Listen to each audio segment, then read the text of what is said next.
kay ora ko masura tatansin hay mo adong oh masura diri na ayawa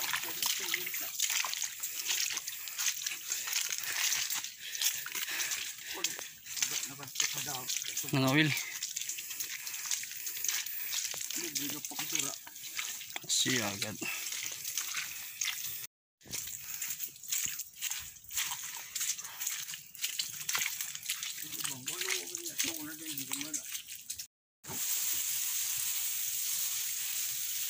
Okay.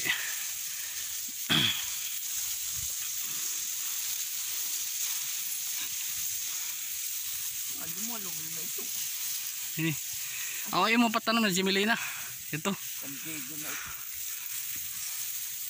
Ito mga bago na gulti. lugi mo yan Oo. mungkon na ito ang bunga Oo. Nagpinanghuwat. yun ang mahulog na ito Oo. lumat na ako Naubos. Hira taglulog din higbaw. hira Dito ubos ikaw. hindi nakatapong hira rin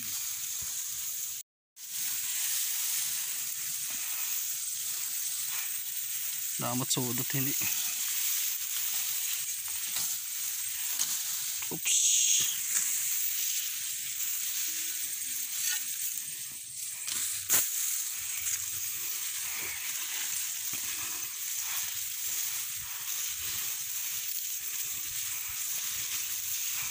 Alright. Amo na ini. Kana may nagbilang mo eh. Ano na masih utyo tayo man ini.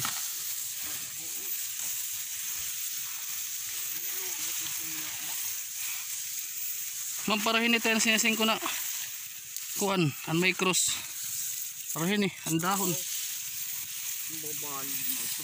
Amo. May cross yet boot nga.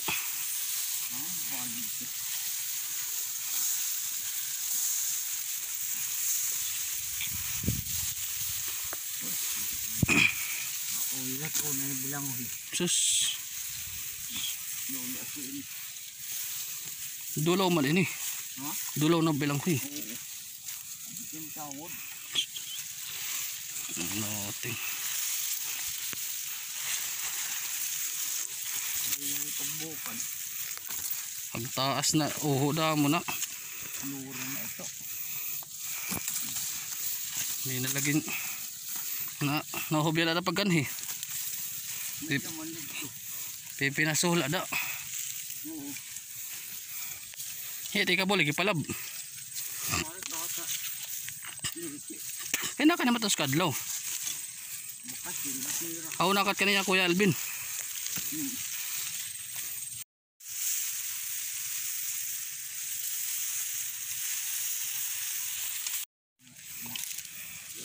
Ini. Haubos. Oh, tingkaluwag ngayon. Kaya naka naman dinat payagan una. Na may Jimelina. sa lubi Gudti pa tanong una. Naduha. Harasok. Ayan guys, nandito kami sa taniman ng lolo ko. Ayan. Yung mga kamote niya. Ayan, hanggang dun sa baba. Ayan. Yung lolo ko ay marunong din manggamot yan. Kaso nga lang, hindi orasyon, mga halamang gamot, mga pisikal na sakit ang alam niya, mga halamang gamot ang ginagamit niya, mga kahoy, ugat ng kahoy. Yan. Sa susunod na araw, magpapaturo tayo sa aking lolo na kung anong kahoy ang patula. Oh, laki na. dahon nito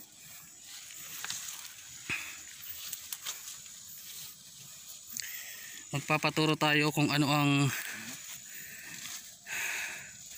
ang mga kahoy na dapat natin gamitin sa mga physical na sakit, sa panggagamot, pati sa spiritual. Ayan.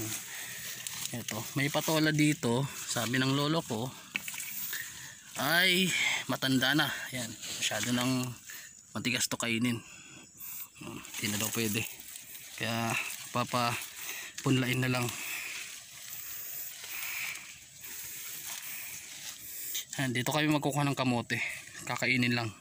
Layo, halos 2 kilometro ang lalakarin simula sa baryo namin papunta sa bukid namin para lang makakuha ng kamuting kahoy. Tapos ito yung mga kamuting kahoy, ito yung kamote. Ayan, matataas na yung kamote namin. Ayan, oh, dami kamuting kahoy namin, ang tataas na rin ng tubo. Ito ay talagang lupa namin. Ayan, ang lolo ko ay naghahanap ng kamote. Ayan,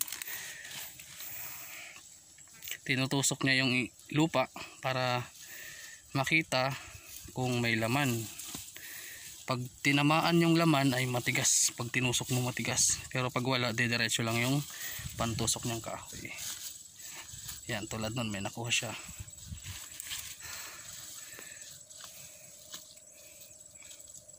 Yun, pag may tumunog siya, yun na yun.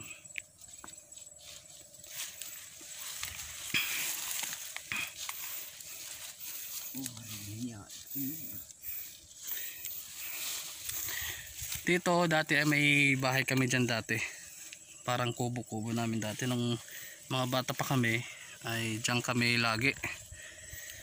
Halos dito kami natutulog pag nag-aani kami ng, nagkukopra kami ng nyug. Ito yung mga nyug na yan, sa amin yan, hanggang dun sa kabila. Yan, sa pababa dun. Ilang hektarya to, tay? 3 hektarya, 3.5 kalahati. Yan, mayaman kami sa lupa lang, hindi sa pera. Ayan, yun, nakakuha siya kamote. Ayan, nandun, 2 na. Ganito sa bukid, buhay ka na kahit wala kang pera, magtanim ka lang, marami kang makakain. Kamot, bilang hoy tayo, di kita magkukuha. Kamote na lang. Tapos iwanan ko muna yung lolo ko dun. Kukuha muna ako ng kamuting kahoy dito sa dito banda sa unahan lang. Doon sa may matataas. Sige. Doon daw sa may matataas. Ang may bunga na. Oops. Hindi na nalilinisan dahil matanda na yung lolo ko. Hindi na masyadong malakas. Hindi na siya katulad dati na laging napunta dahil kaya pa. Ngayon medyo mahina na dahil may edad na, 80 na ang edad, pero kaya pa niyang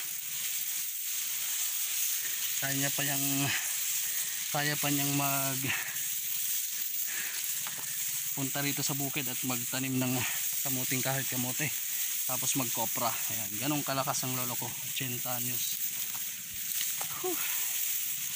Ayan, hanggang dito yung taniman na lolo ko dito, tapos dun sa kabila haba.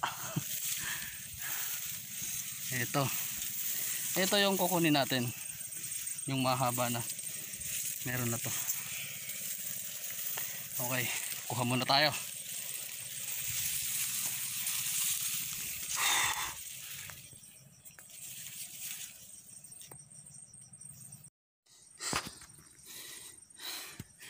Yun.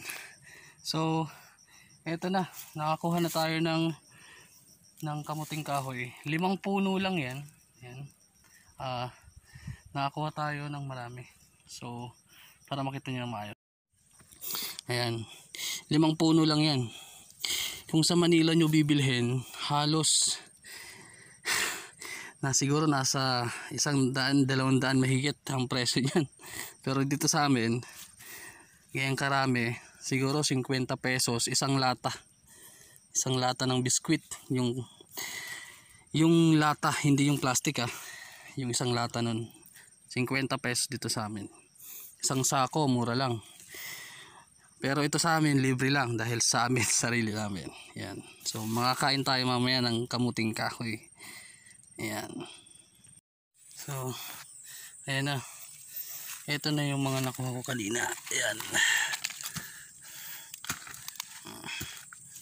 diba, sarap yan. Haluan mo ng ginamos tawag nila, sa amin ay lawlaw tawagin, yung isda na maalat na may sabaw. Yan, dami. Yan lang muna dahil hindi ko kayanin magdala.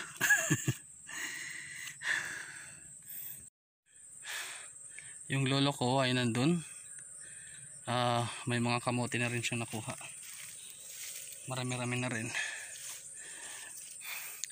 Mamaya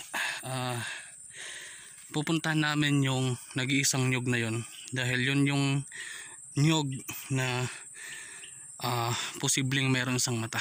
Yan, yung nyug na yun, may karakteristik kasi ng nyug, no? May sa amin kasi yung may isang mata o walang mata, ay yung nyug na yan ay posible na magkaroon, dahil ang tawag sa amin yan ay agta.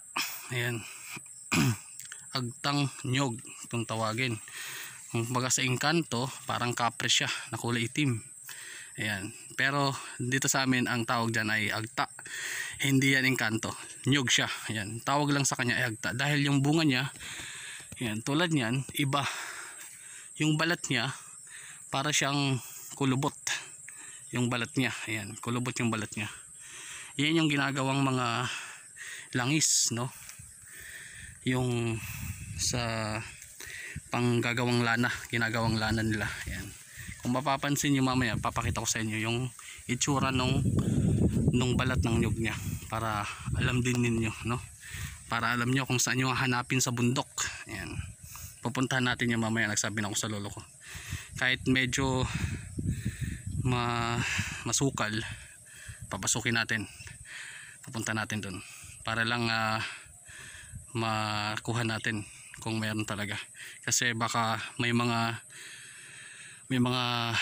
tawag dito, yung yung maiitim na nanyog, yung mga panggatana, baka meron na mga nalaglag sa baba. Yun na lang yung kukunin namin, hahanapin lang namin. So mamaya abangan nyo, pupuntahan natin dun. Ayun nga pala, may sasabihin ako sa inyo, no? Marami kasi sa atin yung mga nag-PPM sa akin, laging tanong sa akin kung taga Cavite ako or Caloocan. Marami nagtatanong sa akin nun, nag-PPM, nagte-text, no? Para sa kaalaman ng lahat, wala po ako sa Manila, wala rin po ako sa Cavite, wala rin po ako sa Caloocan. Ako po ay nandito sa Samar ngayon. Umuwi po ako ng Samar, nagbakasyon muna, dito muna ako maninirahan, at baga magpagawa rin ako ng maliit na kubo, no, dito para matitirahan namin.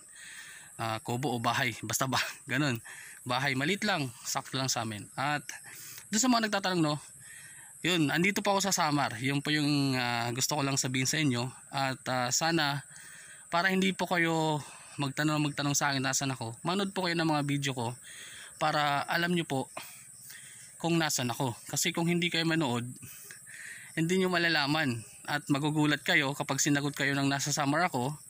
Baka sabihin yung ako ay sinungaling, no? Pero hindi po, ako po ay nandito sa Samar, sa lugar ng lolo ko.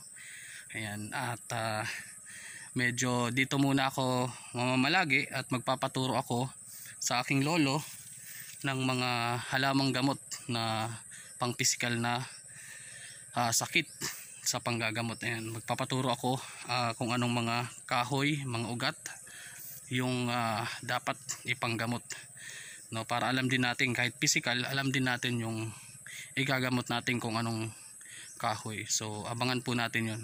Pupunta kami ng lolo ko, ayain ko, sinabi ko na sa lolo ko na papasyal kami sa bundok, dito sa lupa namin, at maghahanap kami ng mga kahoy na alam niya na panggamit sa spiritual tsaka sa mga physical na sakit na panggamot. Ayan. So abangan nyo yan. Ayan. Itong nyug na pala to, itong tatlong nyug na to, hanggang dun sa isa, 4 pala. Ayan, itong 4 na nyug, nung kami ay maliliit pa, ako ay elementary. Ayan.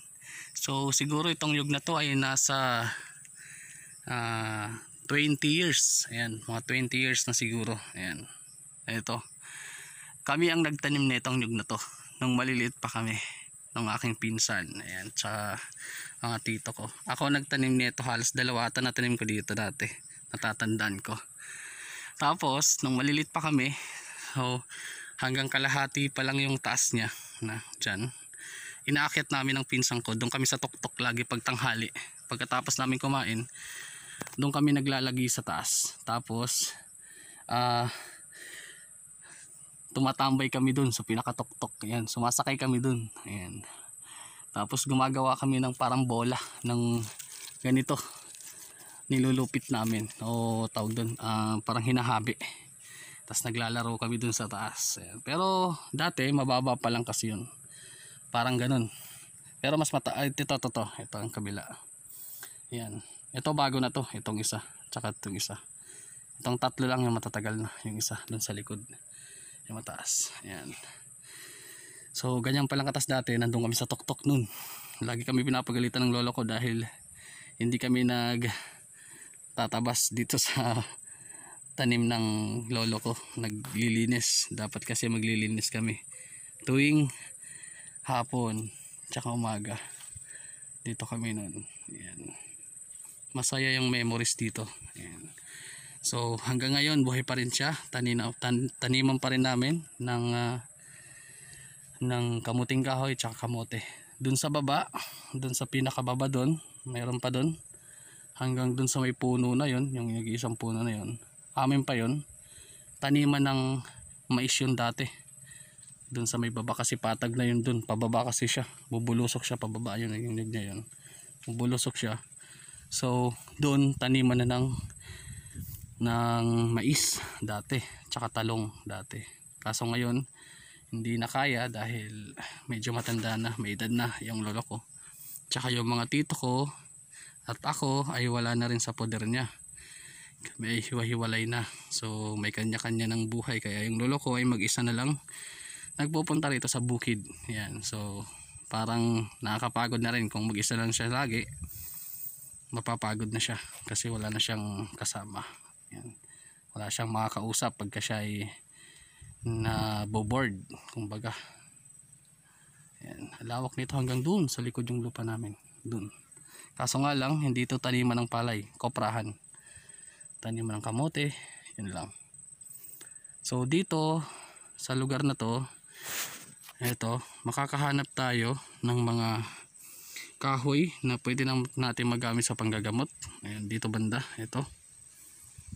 Yan pababa. Marami yan. So yung lolo ko yung nakakaalam kung anong mga kahoy yung mga dapat gamitin. At siya rin nakakaalam kung anong mga pangalan ng kahoy, no?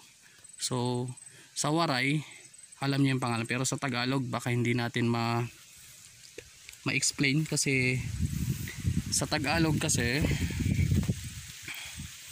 medyo mahirap, no? Hindi natin alam yung pangalan sa Tagalog. Pero kung sa Waray kasi Waray po ako, Waray po kami, pati yung misis ko, alam ko yung mga pangalan pag sinabi sa akin. Kasi nung malilit pa kami, alam ko din naman yung mga pangalan kayo dahil dito kami lumaki sa bukid. Hindi naman tayo mayaman. Mayaman lang tayo sa lupa, pero sa pera ay hindi. Yun lamang. So mamaya abangan nyo yung iba pang naming pupuntahan. Ayan. Mamaya uwi kami, maglalakad ulit kami ng 2 kilometro, napakalayo. So siguro yung lolo ko marami nang nakuha dun. Andun siya sa may dun banda. Siguro marami na siyang nakuhang mga kamote. Mamaya maya lang siguro mga 15 minutes 20 minutes tapos na yun. So pupuntahan natin yung nyug na yon, nag-iisang nyug lang. Yun, katangi-tangi siyang nyug, nag-iisa lang. So simula pagka bata ko, andyan na talaga yung nyug na yan, hindi namamatay. Simula nung maliit pa ako hanggang sa mga binagyo-bagyo, dumaan yung Yolanda, yung malalakas na bagyo, andyan pa rin siya. So yan yung nyog na tinatawag na may agta. So talagang napakatibay at mukhang kakaiba talaga yung nyog na yun, dahil siya lang yung katangi-tangi nandun, wala nang ibang nyog. Yung ibang nyog nandito sa baba, dito, ayun oh, ito yung kabila, siya lang yung nandun. Dati may puno yan, mataas, may punong mataas dyan, namatay. So namatay yung puno dyan, malaki yung puno dyan. So sing laki, at mas malaki pa dito itong puno to. Ito ay Jimelina kung tawagin sa amin, parang Palachina yung kahoy na ito, pero maganda to pang bahay. Ito malambot pero matibay. Ayan. So pupunta natin yung mamaya, sigurado yun. Kung sa spiritual namumukod tangi na may kakayahan talaga yan, dahil siya lang yung nag-iisa dun, sa tuktok pa. So abangan nyo yan. Nga pala mga kaibigan, yung puno na yan ay parang yung langka yung bunga niya, pero maliit. Ang tawag sa amin yan dito ay tugop. Ayan. Kung sa parang may pagkakapareho siya nung kamaysi o marang. Ayan, marang. Ayan, pareho siya ng dahon at ng puno, pero siya ay wild, tumutubo lang sa mga bundok. Ayan.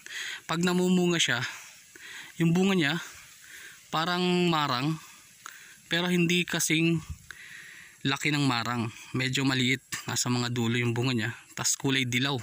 Pag nag-orange na siya, yung orange yung bunga niya, no, wala pang bunga kasi ang bunga nito ay April. Ang bunga nito masarap, mas masarap pa sa marang, matamis, sobrang tamis.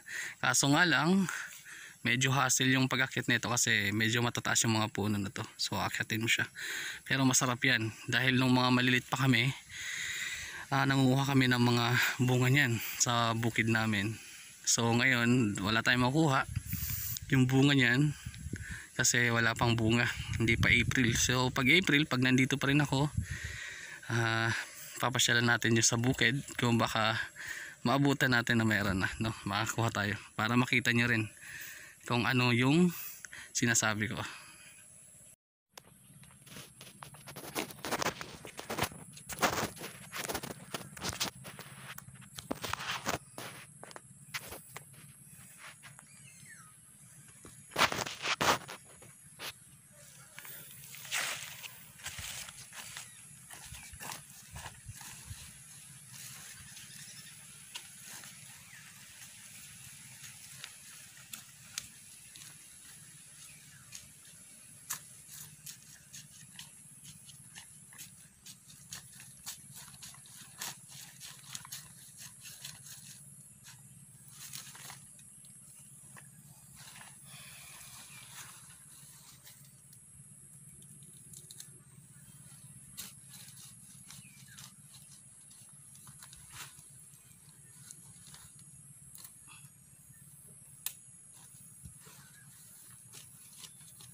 Ito malaki. Oops. Puto. Dalawa. Diba?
yung pagkakuha ng kamote, tinutusok-tusok muna siya. Kapag may tinamaan ka, ulan yan, ay, yun yung kamote. Tulad nito. Yan.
Ayun yung kokong kamote.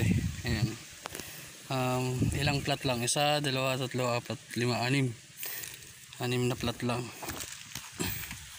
Ayan. Ayan yung laman niya. Nakakuha ko. Ayos. So, ayun mga kaibigan, di muna tayo tumuloy doon dahil medyo masukal doon banda sa may gitna.